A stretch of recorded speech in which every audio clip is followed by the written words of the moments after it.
લોકમત ન્યૂઝમાં આપનું સ્વાગત છે। વડોદરા શહેરના વોર્ડ નંબર 15માં ભારતના યશસ્વી વડાપ્રધાન શ્રી નરેન્દ્રભાઈ મોદીના નેતૃત્વ હેઠળ કેન્દ્ર સરકારના સફળ 12 વર્ષ પૂર્ણ થવાના અવસરે વૃક્ષારોપણ તથા સ્વચ્છતા અભિયાનનું આયોજન કરવામાં આવ્યું હતું। પ્રદેશ અધ્યક્ષ શ્રી જગદીશભાઈ વિશ્વકર્માના સૂચન અને વડોદરા શહેર ભાજપ અધ્યક્ષ ડૉક્ટર જયપ્રકાશભાઈ સોનીના માર્ગદર્શન હેઠળ યોજાયેલા આ કાર્યક્રમમાં ગુજરાત વિધાનસભાના મુખ્ય દંડક તથા રાવપુરા વિધાનસભાના ધારાસભ્ય શ્રી બાલકૃષ્ણભાઈ શુક્લ, ગુજરાત પ્રદેશ મહિલા મોરચાના ઉપપ્રમુખ કામિનીબેન સોની તથા વડોદરા શહેર ઉપપ્રમુખ અને વોર્ડ નંબર 15ના પ્રભારી શ્રી નરેન્દ્રભાઈ પટેલ વિશેષ ઉપસ્થિત રહ્યા હતા। કાર્યક્રમ અંતર્ગત કવિ પ્રેમાનંદ પ્રાથમિક શાળા અને આંગણવાડી ગ્રાઉન્ડ ખાતે વૃક્ષારોપણ કરવામાં આવ્યું હતું, જ્યારે જાનકી ડુપ્લેક્સ ગ્રાઉન્ડ ખાતે સ્વચ્છતા અભિયાન હાથ ધરવામાં આવ્યું હતું। ઉપસ્થિત મહાનુભાવોએ પર્યાવરણ સંરક્ષણ અને સ્વચ્છતાના સંદેશ સાથે સમાજમાં જનજાગૃતિ લાવવાનો સંકલ્પ વ્યક્ત કર્યો હતો। આ પ્રસંગે વોર્ડના હોદ્દેદારો, કાઉન્સિલરશ્રીઓ, શહેર કારોબારી સભ્યો, વિવિધ મોરચાના આગેવાનો, શક્તિ કેન્દ્રના ઇન્ચાર્જો, બૂથ પ્રમુખો તથા મોટી સંખ્યામાં કાર્યકરો ઉપસ્થિત રહ્યા હતા। વોર્ડ પ્રમુખ ઋષભભાઈ કામદાર, મહામંત્રી નયનભાઈ શાહ, સહસંયોજક શૈલેષભાઈ શુક્લા તથા સંગઠન ટીમ દ્વારા કાર્યક્રમનું સફળ આયોજન કરવામાં આવ્યું હતું। સમગ્ર કાર્યક્રમ દરમિયાન કાર્યકરોમાં ઉત્સાહ અને સેવા ભાવના જોવા મળી હતી।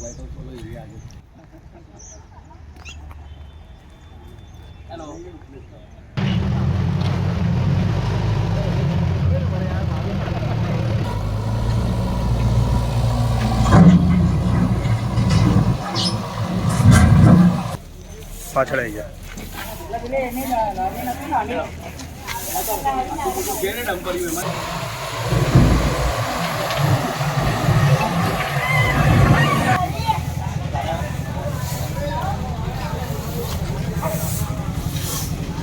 ગુજરાતના સપૂત વિશ્વ નેતા અને દેશના લોકલાડીલા વડાપ્રધાન શ્રી નરેન્દ્રભાઈ મોદીજીએ પંતપ્રધાન તરીકે 4399 દિવસનો જે રેકોર્ડ તોડ્યો છે, એક નવો વિક્રમ જ્યારે સ્થાપ્યો છે, ત્યારે અને ચૂંટાયેલા સર્વોચ્ચ પદ પર રહેવાનો 25 વર્ષનો તેમનો રેકોર્ડ છે, કારણ કે એના પહેલાં 2014 પહેલાં તેઓ ગુજરાતના માનનીય મુખ્યમંત્રી શ્રી હતા।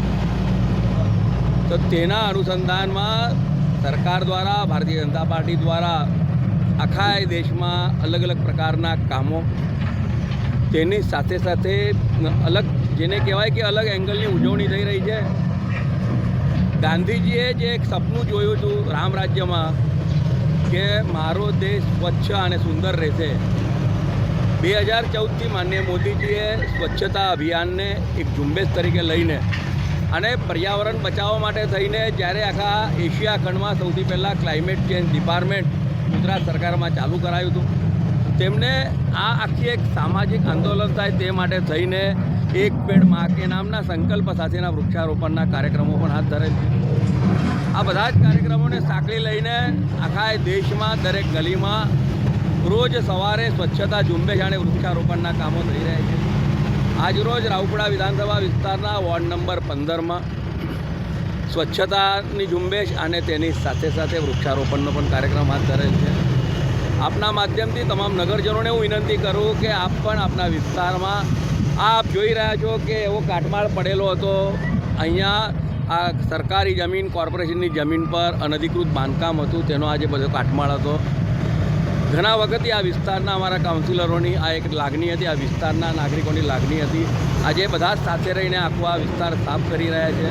તેની સાથે સાથે આજે વૃક્ષારોપણનો પણ કાર્યક્રમ થઈ રહ્યો છે, ત્યારે આપના વિસ્તારમાં પણ કોઈ ઠેકાણે તમામ નાગરિકોને વિનંતી કરું કે આવું કોઈ પણ ઠેકાણે આપણે લાગતું હશે અથવા જ્યાં સફાઈ કરવાના જગ્યાઓ દેખાતી હશે, ત્યાંના અમારા સ્થાનિક નેતાઓ અને ચૂંટાયેલા પ્રતિનિધિઓ જાણ કરશો, અમે બધા જ ત્યાં આવીશું અને સ્વચ્છતા કરીશું। અને તેની સાથે સાથે આપના વિસ્તારમાં જે પણ નાની મોટી જગ્યા દેખાય ત્યાં કોર્પોરેશન દ્વારા, વન વિભાગ, ગુજરાત સરકાર દ્વારા મફતમાં વૃક્ષો આપવામાં આવે છે, રોપા આપવામાં આવે છે।